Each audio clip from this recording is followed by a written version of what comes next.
अंधश्रद्धेच्या जाळ्यामध्ये ओढून लाखो रुपयांची फसवणूक करणाऱ्या पिंटू महाराज नावाच्या भोंदू बाबानं एका सॉफ्टवेअर इंजिनियर तरुणाचं अपहरण करून त्याला जीवे मारण्याचा प्रयत्न केलेला आहे। आई वडिलांना भोंदूगिरीपासून परावृत्त केल्याचा राग धरून महाराजानं सराईत गुन्हेगारांमार्फत पोलीस ठाण्याबाहेरूनच या तरुणाचं अपहरण केलं आणि मारहाणीचं चित्रीकरण केलं।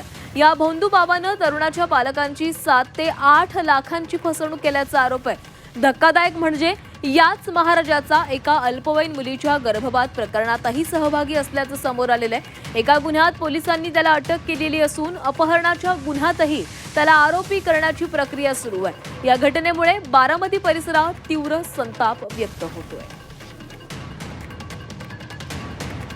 अंधश्रद्धेच्या जाळ्यात ओढून लाखो रुपयांची फसवणूक करणाऱ्या पिंटू महाराज नावाच्या भोंदू बाबानं एका सॉफ्टवेअर इंजिनियर तरुणाचं अपहरण करून त्याला जीवे मारण्याचा प्रयत्न केलेला आहे। आई वडिलांना भोंदूगिरीपासून परावृत्त केल्याचा राग धरून महाराजानं सराईत गुन्हेगारांमार्फत पोलीस ठाण्याबाहेरूनच या तरुणाचं अपहरण केलं आणि मारहाणीचं चित्रीकरण केलेलं होतं। या भोंदू बाबानं तरुणाच्या पालकांची 7 ते 8 लाखांची फसवणूक केलेली आहे।